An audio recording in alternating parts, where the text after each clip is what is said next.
I think it took me a while, definitely too long, to realize that Rise of the Tomb Raider was more than just another game to me. There are games that, in many ways, are reflections of people. Our identities can be tied to a game's mechanical intricacies, its characters, or its world. The adventures we decide to go on not just revealing our sensibilities, but also our idiosyncrasies in the way we form an experience and slowly wade through a game that could very well earn the title of favorite. I'd like to say that Rise of the Tomb Raider says something about me, and today I'd like to talk about why that is, and how the studio behind it outdid themselves in the creation of this excellent work.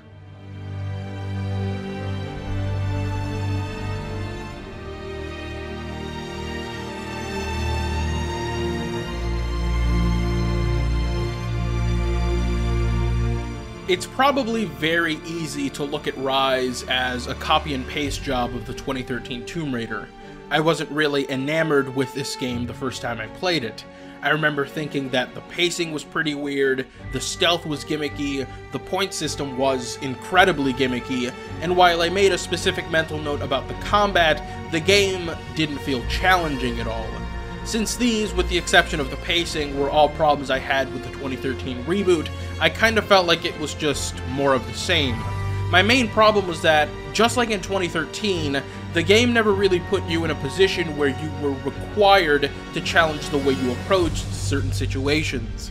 It was still overbearing with its skill system, to the point where if you wanted actual difficulty, you had to restrain yourself from upgrading anything, and hoarding skill points was another thing I did in the first game, and I hated it. I didn't even finish my first playthrough. I stepped away from the game for at least a year. I didn't think it was a bad game, but I felt like it was another game in a long line of sequels that only seemed to learn from their predecessors' most blatant flaws and quickly correct this with unmitigated amounts of polish while failing to add anything substantive to the core experience. Boy, was I wrong. When I came back to Rise with a new outlook on entertainment as a whole, it dawned on me that this game was, in some ways, the opposite of what I thought it was. I think it's more than fair to say that 2013 is very hand-holdy. In fact, all of the Crystal Dynamics Tomb Raider titles could be said to be hand-holdy, especially in direct comparison to the core games. What, in my opinion, separates Rise from those four other games is the direction it takes with its linearity and the experience the player can craft within these linear, yet dynamic environments. The big difference between my second playthrough and my first was difficulty. This is a game that fully capitalizes and I would argue is totally balanced for higher difficulty play. After playing through Rise at Survivor difficulty, what I originally believed to be an uninspired clone of the last game became an incredibly well-executed experience that I believe to not only be an interesting mechanical commentary on Crystal's own Tomb Raider games, but an abstract subversion of Core's original 6 titles.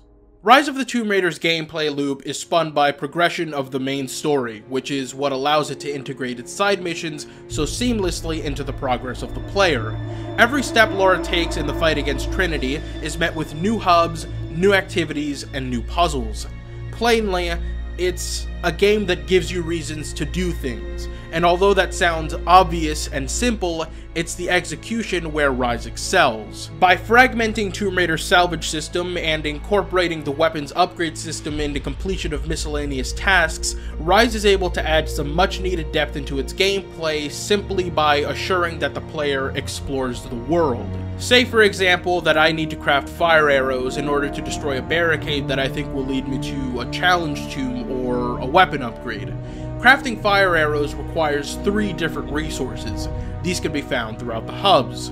Because Rise's hubs are multifaceted and never built with one objective in mind, as I search for these specific resources, I have a very high chance of encountering others, which may require me to hunt or further explore the hub. I can also stumble upon characters who will reward me for helping them. And that's the beauty of it all. It's a self-sustaining system. Most of my crazier experiences started with me trying to gather wood or oil, and ended with me fighting a pack of wolves or a fucking bear. The reason I wasn't able to appreciate any of this in my first go of the game is because Tomb Raider difficulty never really requires any of these upgrades, and the resources are far more plentiful than on Survivor. On Survivor, there's also no health regeneration. Healing yourself with bandages requires 2 resources, and I was constantly on the search for them. On top of that, there's a stronger concentration of stronger enemies in this mode, and enemies as a whole are smarter, deal more damage, and take more damage to kill. See, what's truly incredible about Rise is that it gets to have its cake and eat it too. Because it's only semi-open world, it gets to have these big combat arenas and set pieces while maintaining and exploiting the depth of the hubs. In the example I mentioned previously, I needed to craft fire arrows to get to a spot that I thought would grant an upgrade for Laura. The reason you want to get these upgrades is so you can apply them to the linear missions that advance the story. By presenting combat that is challenging and subsequently satisfying, it again becomes self-sustaining. You get done with a story mission that you really enjoyed and you return to a hub, or better yet, you get introduced to a new one, and you upgrade existing weapons by completing activities. You can also, of course, upgrade Lara herself with the skill points you earn from story missions and doing hub tasks. Rise is very much a game that lets you be a kid at a toy store with all the weapon and skill upgrades you can work for. Stealth assassinations, special ammunition, combat tricks, the list goes on. And this is without taking into consideration that the game has an enormous arsenal of weapons. No longer do you only have one bow to upgrade as the game progresses. Rise offers multiple variations of every single weapon with their own strengths and drawbacks. Take shotguns, for example.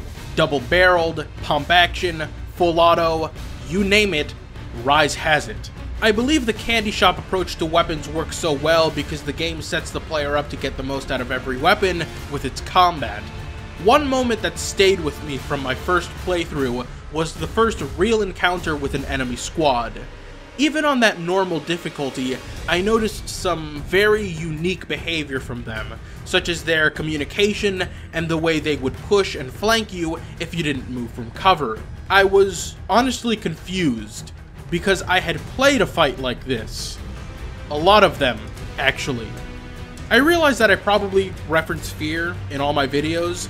It's a game that I consider to be the gold standard in many aspects, but Rise of the Tomb Raider is a considerably different game, so why am I bringing it up here? Well, I couldn't shake the feeling that first fight gave me, and it grew with the more enemies I fought. The way they'd react to situations felt different than most standard enemy AI. After a while, I just decided to research it, and as it turns out, Tomb Raider 2013, Rise of the Tomb Raider, and the newest Deus Ex games all use goal-oriented action planning, otherwise known as GOAP, the AI system developed by Jeff Orkin, first implemented in Fear. With that knowledge, everything made a lot more sense. Although, I did still wonder why it took me so long to realize this, considering that I've played 2013 around 4 times and didn't have a clue about this until I played Rise. Then, it dawned on me. Even though GOAP was this incredibly sophisticated architecture, it was due to John Mulkey's efforts as lead level designer that Fear was really able to accommodate its unique AI. I then thought back to 2013, and I realized that the enemy encounters aren't really set up in a way that would make the most out of GOAP.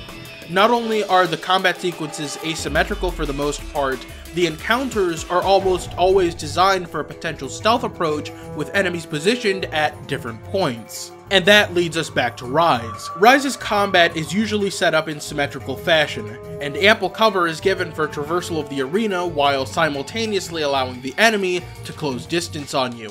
It seems to be a very clever implementation of GOAP, but I also want to give credit to the fights that give you more options. Rise also has areas designed for stealth, but because of the new mechanics like craftable distractions and triple shot, along with an emphasis on vantage points in the level design, these never really play out the same way twice.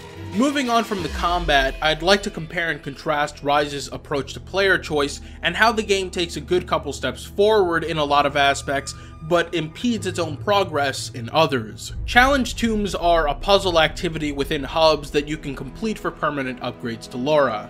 I was initially conflicted about these, and I'll tell you why. From a design perspective, I thought all the puzzles were fantastic.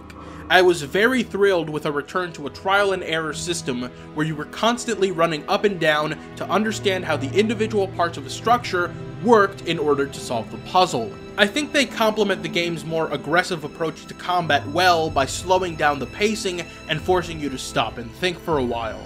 With that said, as well as I think they round out the game and their completion being tied to a reward is a great idea, they did bite me in the ass. I'm not a fan of Survival Instinct. I mentioned this in my first Tomb Raider video, and while I have a different outlook on its existence today than I did back then, it's still not a mechanic I ever use, as it just makes the game too simple, and it would have been an active detriment to the difficulty I played on. Quite literally, the first thing I did when I started up Rise for my second playthrough was unbinding the Survival Instinct key.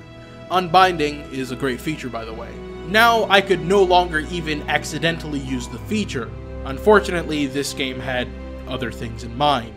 After solving the second tomb, you get the Natural Instincts ability, which highlights resources as if you were using Survival Instincts. This bothered me, I think now, mostly because it was forced onto me. You don't know what reward you're gonna get from the Codex when you enter the tomb, and that's definitely part of the appeal, but I came to expect abilities that enhanced the combat or traversal more than I did player awareness. And to be fair, 7 out of the 9 rewarded abilities do just that, but there's 2 that don't, one of them being Natural Instincts, and the other being Bright Eyes, which makes traps glow. After a while, I came to see Natural Instincts as a quality of life upgrade more than I did a tangible advantage, which is why when I realized that you have the option to turn off the glow, I didn't. And I love that this choice exists. They realized that some of their permanent upgrades gave abilities that may be undesirable, and they probably also wanted to give choice to the people who wanted to tweak Survival Instinct to their preference, so these choices are in the game. I just wish this same logic applied to health regeneration. By default, health regen is disabled on Survivor. There is, however, a loophole the game implements to get around this. By completing the Voice of God challenge tomb, you're given Inner Strength, which once per fight will fully regenerate your health if you are near 0. This was a bridge too far. While I'm sure that Inner Strength saved my ass a number of times, therein lies the problem. The game gives you the tools to come prepared to each fight by gathering resources to heal yourself.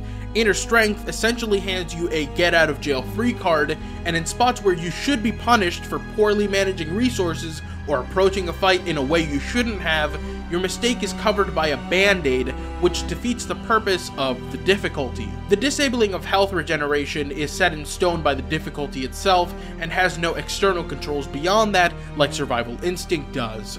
So, once you get this, you're stuck with it.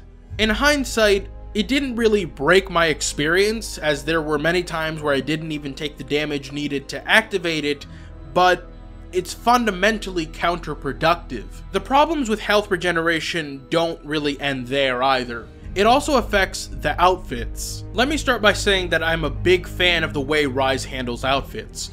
Gone are the days where outfits are tied to levels and their only gameplay benefit is entirely cosmetic. Some outfits are given by default as variations of the standard existing outfits, but others have attributes to them and are rewards for completing tasks around the hubs. To me, this is amazing. It gives you more in the world to fight for, which cycles back into every other existing mechanic. And it also adds a tactical element to the game because different outfits fill different purposes. If I'm hunting animals for resources, I might take the Apex Predator outfit, which decreases melee damage from hostile animals.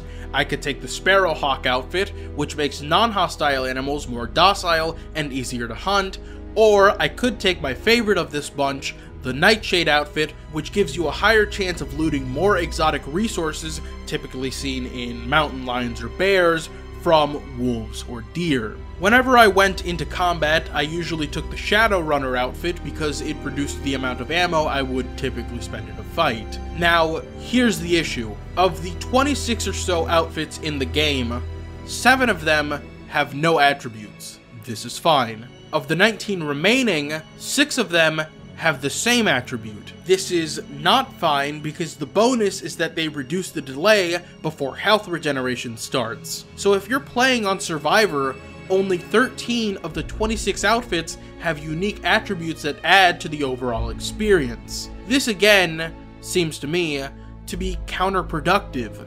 6 of the outfits have no use at all on higher difficulty, and while admittedly this is a small number, the mechanic would have had a greater effect if only 1 or 2 of these bonuses existed.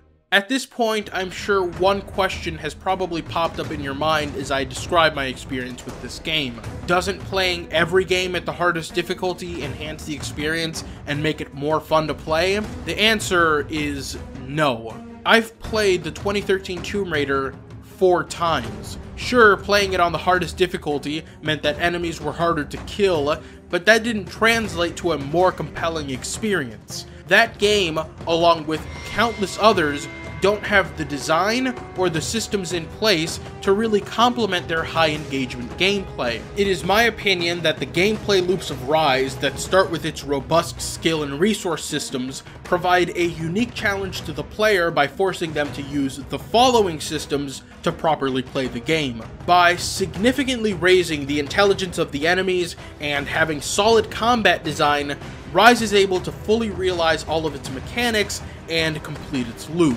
There are games that get this, and then games that fail miserably at it because they had no depth or decent design to begin with. I honestly can't think of any better example to substantiate my claims about Rise than the Expeditions endgame content. Expeditions are several different modes that strip Rise down to its most basic elements: stealth, puzzle solving, combat, and traversal. And the beauty of Expeditions is that not only is there something for everyone, but there's some way for everyone because of the additional card system. Initially, I was overwhelmed by the cards, but once I realized that they were essentially mutators, everything clicked. Any outfit, any weapon, any characteristic of the game can be altered with the cards. Cards allow for near infinite customization and subsequently enable near infinite replayability because of how different you can make any playthrough. I could go on for hours about this game. I could tell you about how good the Baba Yaga DLC is. I could tell you about how I loved the grounded approach to the Croft Manor in this game. I could even talk about the story, and how even though I don't think it's great, I think Laura's characterization is fantastic. But what I really want to address is how good Crystal Dynamics is. Up until this game, I thought Legend was the best Tomb Raider game that they had made. I had some issues with Anniversary, and Underworld was less than stellar. I loved 2013, but I still thought that Legend was the best rounded experience that they had created. Now when I think about those games in the context of Rise, it's easy to see why I like this game so much. Everything Crystal seems to have learned while making those games is reflected in Rise. It's not just an evolved entry in the franchise, it's the culmination of 8 years worth of knowledge that was accumulated through both success and failure. This is as much a Tomb Raider game as any of Core's 6 games. Some would say that's an insult to Core because their games were that much better, but I consider it to be the highest praise I can give Crystal. They made a Tomb Raider game that stands highly on its own merit and is a love letter to everything that came before it. And now that we have a Tomb Raider game that was made by neither of these developers, we can only hope that they leave the franchise in an even better place than they found it.